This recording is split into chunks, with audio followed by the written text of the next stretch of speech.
Welcome everyone again to the Business Freedom Formula podcast. I am your host, John Arntz, and today I am pleased to have as my guest Kadeem Leslie. Kadeem, welcome to the show. Thank you. Thank you for having me. Kadeem, before we get started here, I have a question for you, and that is to kind of get things started is what interesting and exciting things are you working on in your business right now? Okay, well, so right now I actually have a book coming out it's going to be available in March on Okay. Amazon. This is actually the biggest book I've ever written to date. I'm not sure what the title is yet, but you can obviously look on Amazon for what my name will be Mm-hmm.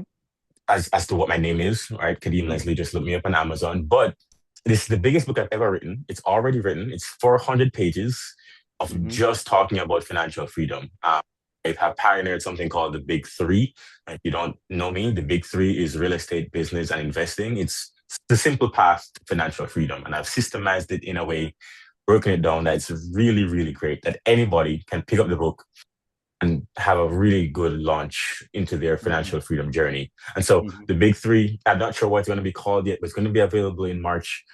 And I'm doing a really big campaign for this. I've been working on this for the past 6 years. It's Mm-hmm. 80,000 words, really good book. So that's going to be available in March. But beyond that, we're expanding real estate. I manage over $10 million of real estate. We're trying to get to 20 the end of 2026. So that's going to be really challenging as well. And beyond that, just, looking forward to doing more things and talking to more people. Mm-hmm. Yeah. Terrific. Yeah, that's really interesting. I have a number of guests that come on my show that have written books or are in the process. It seems to Mhm, be something a lot of entrepreneurs like to do. mhm. Um, I think if I wrote a book, it wouldn't have anything to do with business. It would be on something else that I enjoy doing. So I don't You know know, what's funny? but I think the process of writing is in itself business activity because to understand what you write down, you have to be mhm, very clear, right? And then obviously the first time you write, remember it's 400 pages, right? So mhm, the first draft was probably 250. right, And then eventually you add some more and it becomes 300 and 320 and then 350. But right, then the process of doing that, it's like, oh, now you're not just going for breadth, you're going for depth with the words and you're going for clarity. And then if right, you can explain it to someone in a way that, you're not using complicated language, there's no complicated language in my book. And if you can make it as simple as possible that you can explain to anyone in language that a sixth grader would understand, not mhm, because people can understand what I'm saying, but because I want everybody to be able to understand it without having to think, oh, what does that word mean?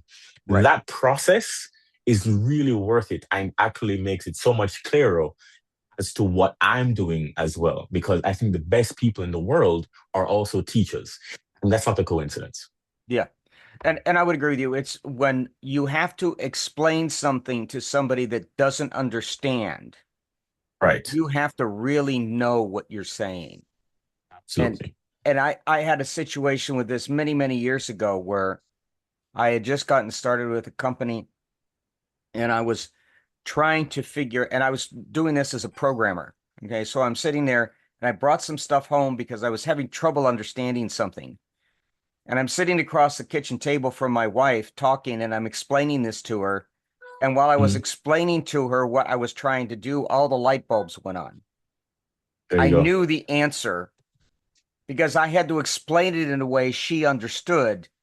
And Exactly. that gave me the clarity I needed to understand the problem. And I think, and I've seen that Precisely. happen in other cases too, Precisely. where when somebody explains something, you really have to understand it well. Absolutely. And That's and the part so of writing writing I a love. book is probably one of those things, like you said, you really have to understand what you're talking about in order to write a book. You absolutely do. Absolutely do. Yep. So tell us a little bit about your business, what it is that you do. I noticed that you were doing a lot with what you call other people's money, using that for investing and building wealth. So tell us a little bit about that, if you don't mind. Of course. So how this started actually is, and this story is also in the book, is that when I started, I didn't have any money. right? And so I was starting in college. This is where my real estate journey began. Starting in college, realized I didn't have enough money to pay for the room I was in. So I moved out of my room in college, miles away from anybody I knew, right? And I moved from my room onto the couch of that house. I started to rent my room on Airbnb. So I started renting my room on Airbnb, VRBO, Facebook. Eventually, that room started to pay for itself. Then started to make double what I actually paid for the room. And so then I was renting the room for 600. It started to make 1,200. Then it went to 1,500. I was like, this is blowing my mind. So Hmm. then what I thought is, okay, I don't have to own the property to make money from the property, Right. right? I don't Right. have to use my own money because someone else set up the furniture to actually make money from this property. And then so then I asked her, okay, can you give me the other rooms in the house? And I start managing the entire property for you. So then I got 2 rooms, I got 3 rooms, I got 4 rooms. Eventually, I got that house and another house. People found out I was doing well, so then they gave me their houses. Before long, I had a property management company just managing other people's house. Then, when was I wanted to scale during about 2020 during the pandemic. Right? I Hmm. was actually growing during the pandemic. And I realized, okay, I have a system here.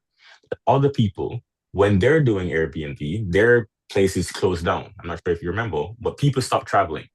That Right. didn't happen to me because I wasn't relying on tourism, right? Because I was relying on people who were traveling for work or traveling for business, traveling for executives. Right? And so then I had a system, medium term system, that people were coming in for a couple of weeks, a couple of months. And so then what I realized is that my system could actually expand. But then I went to go and get money from the bank to actually grow my own credit. So then I started my very first credit card was a Capital One credit card that was $500 limit. It's the Capital One Quicksilver, right? Right. And then from there, I was able to grow my credit limit on my personal side and grow my limits on my business side to over $500,000. That gave me enough money to actually go ahead and scale and get more properties and, of course, Hmm. develop that property management company. So then that was a really big key to my ability to scale, especially early on. Mm. Okay. That sounds creative. So tell me a little bit about, or share with us a little bit about this system you created for doing that. Because the Business Freedom Formula channel is about systems, about creating Sure. systems so that you can duplicate things and have consistency and uh, basically getting to the point where the business runs itself almost. So I'd like to hear about that, please. Right, absolutely. So system is something I realized is what I needed. And there was a book called two books actually, Built to Last. I don't Okay. remember who is by. I think it's Warrillow. I don't remember the name, but I've Built to heard of the Last. book, but I don't remember. I don't recall the author. That's no problem. So Built to Last, look that book up. It's great. I think it's a blue covered book. And the one by Gerber, it's called E Myth. Two Yes, great books. my favorite book is the There email. you go. Yes. Ah, you see, I knew I was in good company. So Michael Gerber, right? E-Myth. And Right. so these two books changed the game for me because it talked about working, the difference between working in your business and working on your business. And you Right. have to understand up until that point, up until the pandemic, I was doing most things myself. I maybe had one person helping me, but I was Mhm. doing everything myself. Sure. Now in 2020 and in 2021, I went to a different state completely. And so then there were properties that were making money that I had never seen. The only way to do that was to systemize everything so I could teach it to somebody else to do it. So Right. then, pre 2020, doing everything myself, running around. My phone call is, 12 o'clock at night, 2 o'clock in the morning. I'm doing things, as much as possible, trying to be as personable as possible. Everybody has my phone number, right? I want to be that reliable person. I'm quickly Right. running myself into the ground. As you do Sure. imagine, Yeah, you right? can do that. No doubt. Oh yeah. Oh yeah. So then I realized, no, this doesn't make sense now. that No. doesn't that doesn't make sense. Now, I'm making money. Understand? I'm making money. So I'm not complaining about that part because before, remember, I wasn't making any money. Sure. But Yep. then now I'm making money, but then I'm becoming stressed. And I'm also still in college, remember. Right. So then, okay, something has to change. And I'm about to graduate. So then I don't really want to be doing this every single day. And I don't want to be getting calls at midnight. Then I started to find out, okay, cool. How can I at least automate, for example, the lock? Okay. So then now I switch from keys to automated locks throughout the house. Right. Mm-hmm. How can I automate calendar for when people need to, go in and out, that someone else knows that, hey, if someone is leaving Tuesday, you need to go prepare everything, make sure that nothing is broken, deal with that Tuesday so that you don't have to call me. Okay. How can I automate to the point where, okay, we have five plumbers, something is broken, you call this plumber first, this plumber second, this plumber Right. third, this plumber fourth, Mm-hmm. etc. And so then what that took a while to build, understand. Sure. And so what happened was, this is the rule that I actually got from Cody Sanchez. If you have to do something more than 3 times in a month, you document it and find a way to automate how it gets done. Right? So then every message that I need to send out that's repeated is now automated. Every problem, we have five plumbers, five electricians, someone who can fix a door handle, someone who can, you name it, HVAC, right? Doesn't matter. We have someone that can fix every possible thing in every area that we have real estate. And then they get called in a specific order. We have their phone numbers, we have their email, we know how to pay them. We have cleaning schedules automated, right? And so as you're developing your system, it becomes, if I have to repeat this, do I document it first, automate it, and then get somebody else into that system? And that has been the key, that last part. Because then now everything is documented. So then I can show them the document. Everything is automated. So then if something is out of line, they can say, oh, this part of the system break. Step one, step two, step three. Step three didn't get followed. Now they become an engineer of the system and not an engineer of the problem. So then Mm-hmm. if someone didn't follow step three, they just need to say, hey, step three didn't get followed, and fix step three so that step four, step five, step six can happen. Mm-hmm. But then now I'm just showing this person how to see all 7 steps and just get the problem done. And that's Sure. it. Yeah. You see, that becomes very simple than teaching them or having them read emails or having them read Built to Last. It's a lot simpler to just see someone, hey, these are the three things that you need to pay attention to. Mm-hmm. So that's become a really, really great thing when it comes to understanding building systems. Mm-hmm. Yeah, it sounds exactly like the kind of thing Michael Gerber would talk about doing, about Precisely. generating these systems and knowing what it is. And then, you know, when I've talked to people about this, I said, when you document something, you don't say, well, this is Jane's job. No, because someday Jane might be Bill. Okay, so you put not the individual's name, which is the way you may start it, but it's actually more of like a title or what a job kind of name, um, so that no matter who Exactly. has that job, you have. Exactly. Precisely. Now, one of the things I know that Michael Gerber talked about was, kind of from a top-down approach, looking at what is the job of the CEO, what is the job as the VP of finance, what is the job of the VP of, and at least Precisely. documenting these kinds of positions, even if they all fall on Kadeem right now.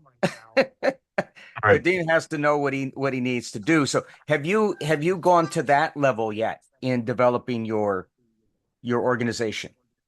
Absolutely. So it is my firm job to pave the way and think 3, 4 quarters ahead of everybody Sure, else. sure. Right. And, obviously that's the minimum, thinking 2, 3 quarters ahead. Really, what Mhm. I'm thinking of is 5 years ahead of where we want to be in 5 years. And Sure. so that's my primary focus. Right. Mhm. And so the problems of the day to day, now, if there becomes a problem that gets to me, then obviously I need to handle that. That does happen. Right. Right? Mhm. However, for the most part, it is my focus to think of, okay, what can I think of that can possibly happen in 18 months that I can solve now or start working on now, so that Sure. when we get there in 18 months, it's either not there or Mhm. we're surpassed the goal that we actually set. Right. So that's my job, Mhm. right? When it comes to Mhm. being a CEO for what we do. Mhm. And that could be a people problem, could be a systems problem, could be a capital problem. Mhm. And that's really where I Right. strive. just thinking about problems in the abstract, solving them, and bringing them back to the current. Right. And that's where I think the hard part sometimes in talking to people who own their own business is getting them out of the, as Michael calls it, the technician stage, and getting them into the the really entrepreneur stage, which is looking ahead and not, if you will, not getting your hands dirty anymore, because you're at a higher level. You need to start focusing on business growth and systems development and getting things going. And the other thing I think true is that at some point you divest yourself of your organization, either by turning it over completely to a management team to run, or you decide I'm going to sell this because someone's made me a really good offer on this. And your business isn't worth a lot of money if you, Kadeem, have to do all the work, because now you're just trading a job for a job, right? You need to make your business attractive to an investor, whether that investor is yourself, your family members who want to take it over from you, or if you've got some outside entity that wants to buy it. Um, Nobody wants to buy a mess. They want to buy something that runs. Absolutely. And it's not easy to go from a technician to the visionary or the manager per se. It's not easy. And it's taken a long time. And I think one of the key things that you find about people who are able to do that is that they focus on people that are, I heard someone describe this, so I can't take credit for this, but people that are gothic people, right? I think it was Alex Ramosi who said this. You need gothic people in your business, people who you can give a task to and their response is, I got it, Mm-hmm. right? It's not no long explanation, no long, you don't need to follow up on them. You don't need to check, Mm-hmm. hey, was this done? You don't need that. And so then in our business, we try to find a lot of gothic people that we can just say, hey, Friday, this, they'll be, I got it. And when you have those type of people, it makes it very easy to run a smooth machine. If you Mm-hmm. don't have that people, then you constantly have to follow up. And Sure. saying Sure. one of the things I found is your business, it is your responsibility as the owner to find the roles that allow people to be gutted people in that role. For Right. example, you don't say to a plumber, we have an electric problem, and then you tell them to fix an electric problem. That's on you. Mm-hmm. That's just bad system management, right? So then if you have a gutted person as a plumber and you give him a plumbing problem, then they can be a gutted Sure. person. Now we understand that when it comes to, obviously that's black and white. It's a plumber, he's not going to do electrician jobs. But when it comes to, for example, customer service, you think Right. everybody can do customer service. No. No. Right. So then we say, oh no, he just smiled. No. No, that's No. incorrect. That's That incorrect. is So we incorrect. we try to do the same thing over there, right? So then Mm-hmm. what you need to find is, okay, everybody does have their strengths. And if you want gotted people, you need to find out what their strengths are and then just give them that to do, Mm-hmm. allow them to be gotted people in that realm. Yeah. Yeah. I did 16 years doing tech support for payroll software. Right. Um, and a lot of it was a lot of hand holding and dealing with Right. issues. And I know not everybody's cut out for that. Right. Yeah. You have to find the right people. And again, if you've got, uh, I saw a guy one time working at one of the clients I was visiting, who, that guy could focus on numbers like you wouldn't believe. Couldn't do a lot outside of that, but boy, could he focus on numbers. And so if you find that Precisely. person that does that job and does it well, Right. let them run with it. It's That's right. and but that is so Get hard to out of their way. find the right people. It actually is. It actually is. And that's one of the things that is your job. Hmm. The higher up you go, you really become two things. You become chief motivator Right? Yes. and chief recruiter. That's Yeah. it, right? Because it is your job to find the people. That's Hmm. nobody else can find the people. And the higher up you go, the less people want to, the people who are really good, they want to talk to you, the owner, Right. right? Because Right. they don't want to be recruited by a middle level manager. They want to be recruited by the owner, and Right. especially if they're very, very talented. And so it makes a big difference that you are able to train yourself to find good people. And you need to actually have a system, again, going back to systems for finding people. What is Hmm. their character like? Are they trainable? What does uh, what's the word I'm looking for? The first 90 days, what do you call that? The what? The first 90 days, what do you call that? Oh, your probationary period. Right. What does that look like? What does Right. it entail? Do you have one? Is it 90 days actually? Right? What do they do during those 90 days? What are Mhm. the tasks that they need to hit? What does your interview look like? Right? Is it just a sit down interview? Is it a task based interview? Do you go through scenarios in your interview? These are some of the things that you need to really identify. Sure. And then also, you need to think about, which is what many people don't do, how does your business help that person achieve their goals in their life? Right? Right. Because, for example, in our business, we're a very stable business, right? When it comes to real estate. So then I know that college graduates don't work in my business because college graduates, they want to go and explore the world, which is totally fine. They Hmm. need to go work for a tech company. They need to go to San Francisco, Hmm. right? They need to go, but real estate is not for them, at least not my company in real estate, right? Right. That's not my company because what we are looking for is what we offer to employees is stability. It's the same thing, you so then we're looking for people over 50, usually. Right? Now, obviously, we do have people younger than 50, but those people are working on different parts of the business. For example, parts focused on growth, which is a bit more exciting to someone who is under 50. You understand what I'm saying? Yes. Yeah, It's I very get you. Yeah. different. Right. Yeah. So A then different mindset. someone Yes. Exactly, exactly. So then someone with kids, two kids, right? And they just want to relax and they don't want too much excitement. That person can't deal with the stress of, for example, a deal falling through and their entire month being hinged on that deal. That would cause someone to lose their mind. Which Sure. is a good thing that we have both in our company. So then you have to Yes. understand what your company actually offers to people to be able to give them what they need for their life. Hmm. Yeah. Um, I have to agree with that. Focusing on how does your employee reach their goals Right. in It, their it life? has to be a match. It Right. has to be a match. And most owners are only thinking about what their employees can do for It's them. And that's a mistake.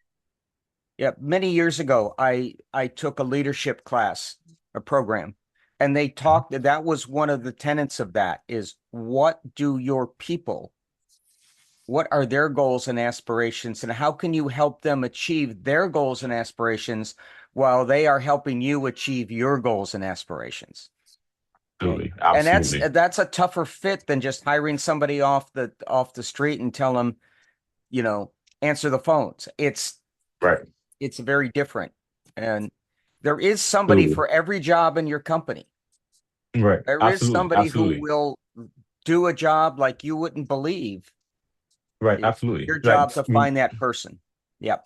Absolutely. Right. You have people that are you always have people that are just in it for the money, which is totally fine. Right. You have people that are there because you're there, John. People Hmm. want to talk to you. So then there are people in your company that they're only there because you're there. Right. And if you leave, they're gone. Sure. Right. And Hmm. so then you also have people that are there because it's in the area, it's a nice opportunity, it came around at the right time, there was some loyalty going on. And so they're honoring that loyalty, right? Hmm. There are people there for the growth. There are people to learn the industry and see, how much they can learn in this role. People there for all types of reasons. And the sooner that you figure that out and you're able to offer that to them, Hmm. you'll be Yeah. Yeah. That is so very true. Yeah, I've worked in a lot of different companies and there were times when I was there for the paycheck. And there were times I was there because I was really getting something out of it and I had personal right. growth. And when I worked for that particular company, I didn't care how many hours I worked. I didn't care Absolutely. what I needed to do because I was being fulfilled as an individual as well as Right. producing for the organization I worked for. So, So true. um, and that is so hard to find because I think too many of us just settle for a paycheck Right. instead of realizing that there's more. Um, Right. But you know what I found? You know what I found? Even I disagree with the notion that people don't want to work. People do want to work. It's just that the fixes that we have, one, I think corporate life has a lot of bad managers, lots of bad managers that just don't understand the skill of managing. They're in the position, but they've never really studied management, or sure. rather studied leadership, right? Mhm. And so you have lots of managers, not leaders, right? That's one. Two, also find that every people like to work, but the reason people like to work when it feels rewarding, right? Mhm. Because I'm sure we all remember playing a video game, right? Right. When we were younger, playing a video Sure. game, right? Now, if Sure. that's a game, there's an inherent reward at the end of the game, and it feels like you did something. Yes, I did it. At the end Mhm. of the level, you did it. Right. Our motivations as we grow older are not that much different. We want to take ownership of something that we accomplish and that we can feel proud of. So Mhm. then one of the things that you saw that, or one of the ways that businesses solve that is that you give ownership to your employees, right? Whether it's by, physical cash ownership, or, share value ownership, or you Mhm. give, inherent ownership. Hey, this is your task. When it was done by you and the customer will know it was done by you, Mhm. or it becomes accountability. For example, one of the things that we have, you know if something is done well, then you get a bonus, right? Or if it comes back, it's not done well, then hey, you're gonna have to go and fix it. You're the one that's going to go and fix it. Right. And right, that's going to be a Mhm. problem for you, so you might as well get it done the first. Sure. Exactly. These are levels of ownership, right? So they not just becomes a task for people. And then no, if you know that, one, the customer is going to know that you did it, your name is on it, and if it's Mhm. not done well, you're going to have to go back and do it.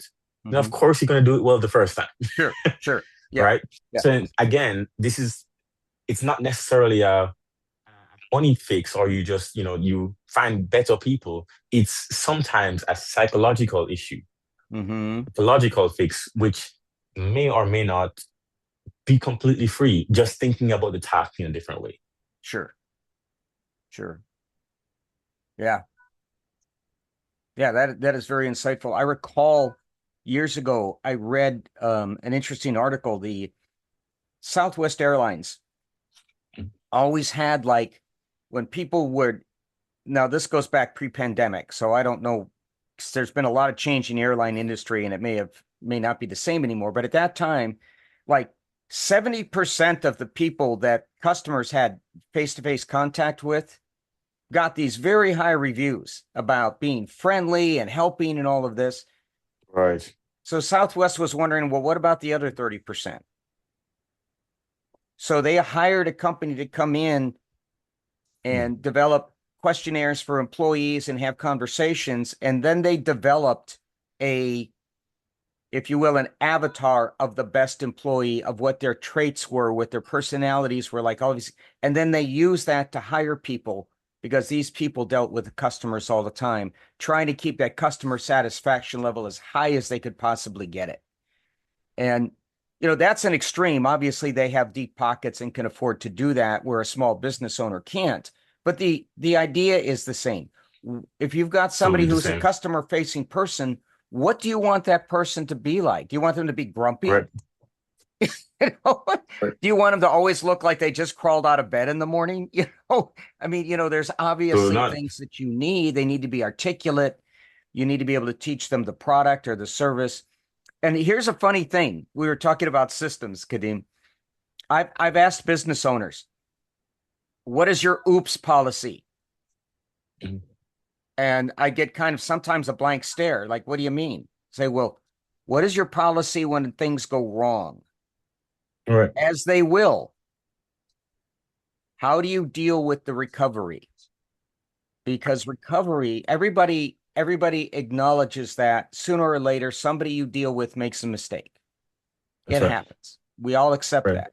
It's how you recover from that mistake, how you deal with that issue that keeps you out of Right. court, you know. Right. And if it's dealt with quickly, you haven't you haven't lost that customer.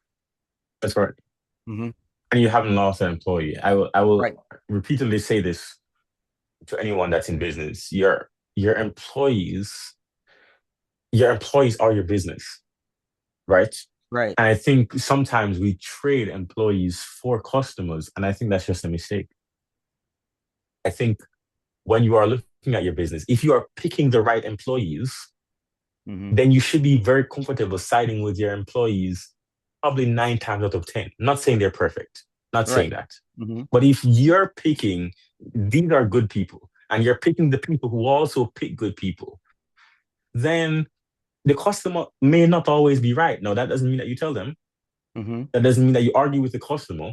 But Hmm. that doesn't also mean that your employee, every time that you have to come down from the top floor, should be fearing for their job. That Right. shouldn't be the case. Your Right. employee should know that you got their back Yeah. because you picked them.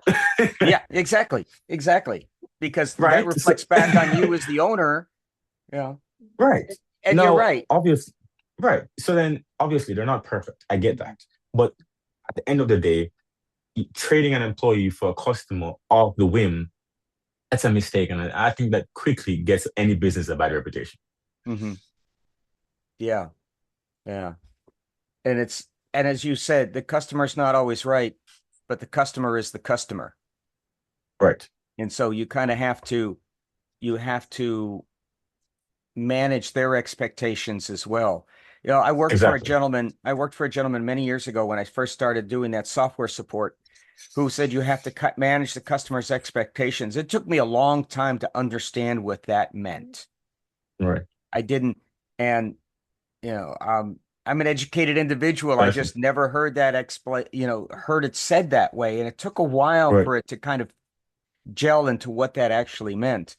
And and I use it now when I deal with other people. You try to manage the expectation of the person you're dealing with, Right. and you do that. So, Kadeem, this has been a wonderful conversation. I hope we can do it again in the future. In fact, I'd like to once your book comes out, get back in touch with me and maybe we can do this again because I'd love to read your book and talk about it. I think that would be Oh, wonderful. absolutely. I think it would be very, very worth the read. As putting the final touches on the book, some of the things that are in there, man, it's so good, so good. Even we talked about at the beginning, uh, understanding the credit world. I think Mhm. that's not talked about enough. And that's some of the things that I do want to talk about in the upcoming weeks. I'll be talking about this, all on social media. It's really, really not talked about because people don't learn about it in schools, and we Mhm. don't truly understand the power credit score on the business and the personal side. I Mhm. think once you understand that, it can really open up the world for a lot of things. Just Mhm. imagine if you had, let's say, $2 million at a 10% interest for the next 25 years. What could you do with it? Probably a lot. Now, if you, as an average American earning $50,000, could access that, would you want it? Yeah, Yeah, probably, right?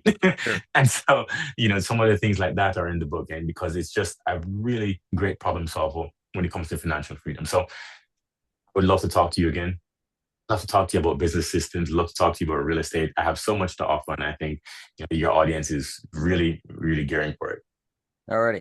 Well, Kadeem, thank you very much. I appreciate it. Good luck. And I hope you have a wonderful holiday and a happy new year and are prosperous in the upcoming new year. Thank you so much. All right. Bye-bye.